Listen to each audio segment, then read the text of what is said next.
dia! Hoje eu vim deixar com você uma mensagem importante.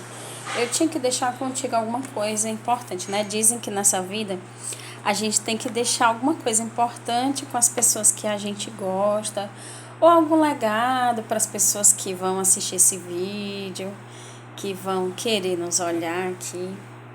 Então, enfim.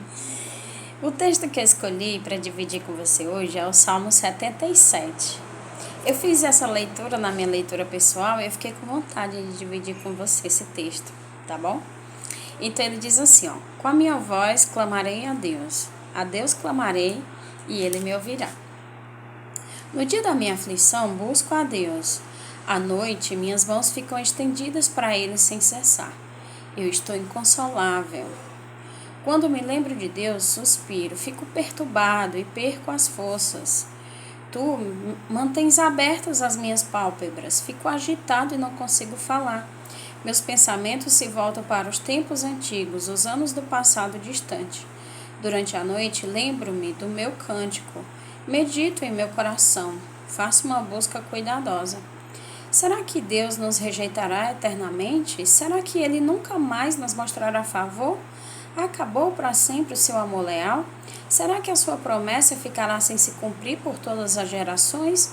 Esqueceu-se Deus de mostrar favor ou será que sua ira fez a sua misericórdia cessar?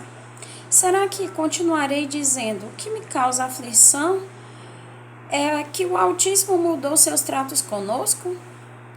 Eu me lembrarei das obras de Já. Eu me lembrarei dos teus feitos maravilhosos de muito tempo atrás. Meditarei em todos os teus atos e refletirei nas tuas ações.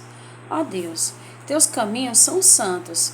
Que Deus é tão grande como tu, ó Deus. Tu és o verdadeiro Deus que faz coisas maravilhosas. Revelaste aos povos a tua força. Com teu poder, livraste o teu povo, os filhos de Jacó e de José.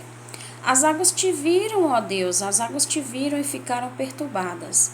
E as águas profundas ficaram agitadas, as nuvens despejaram água, o céu nublado trovejou, e as tuas flechas corriam em todas as direções. O som do teu trovão era como de rodas de carros de guerra. Relâmpagos iluminaram a terra habitada. A terra tremeu e se sacudiu. Abriste caminho através do mar, e uma passagem através de muitas águas, mas ninguém pôde encontrar as tuas pegadas. Guiaste o teu povo como a um rebanho, sob os cuidados de Moisés e de Arão. Então, esse texto faz a gente pensar no seguinte: será que eu devo criar expectativas negativas ou expectativas positivas em relação a esse texto?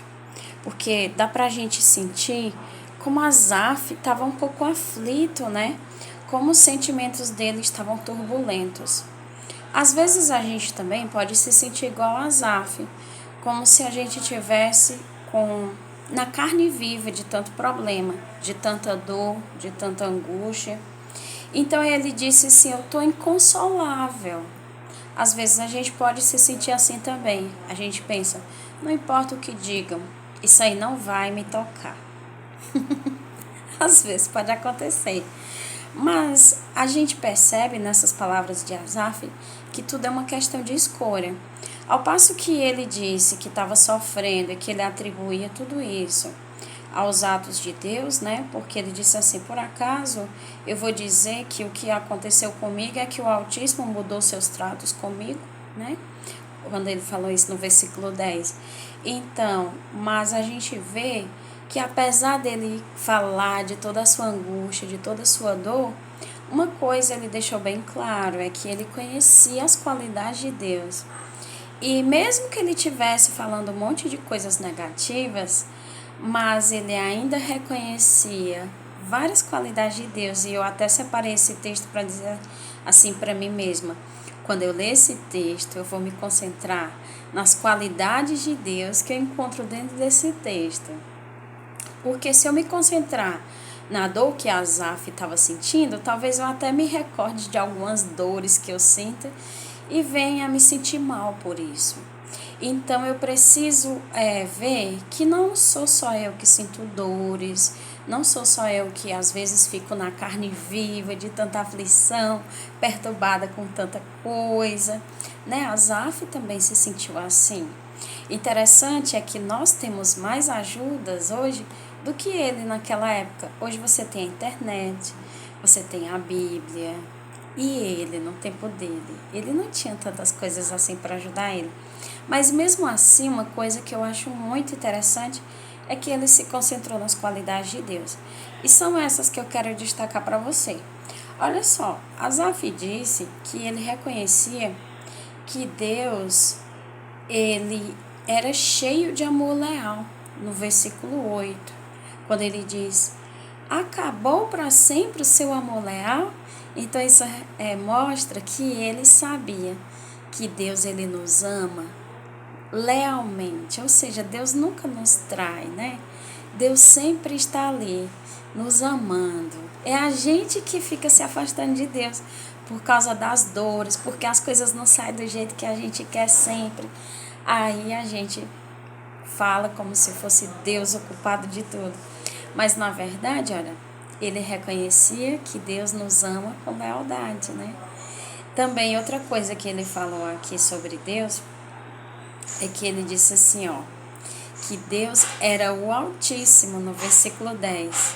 Ele disse: será que continuarei dizendo: o que me causa aflição é que o Altíssimo mudou seus tratos conosco? Então ele reconhecia que Deus é o Altíssimo sobre todas as coisas. Ele também disse assim no 11: eu me lembrarei das obras de Jah. Eu me lembrarei dos teus feitos maravilhosos. Ou seja, ele também tinha consciência de que Deus age maravilhosamente para com seus servos. Olha que interessante.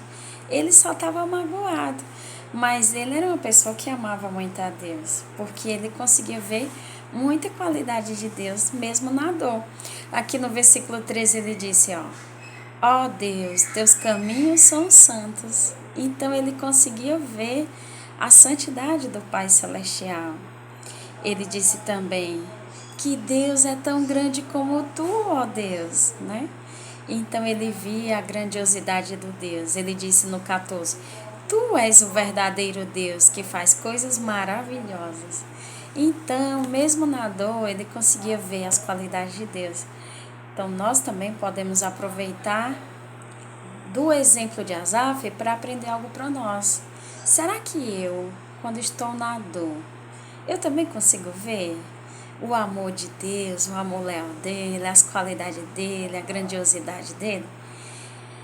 É algo para a gente pensar, né?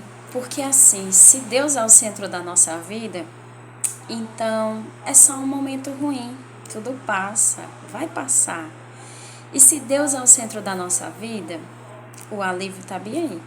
É só você começar a agradecer a Deus pelas coisas que Ele faz por você. No versículo 15, ele ainda reconheceu que Deus é poderoso. E no versículo número 20, ele ainda reconheceu que Deus guia o povo dele.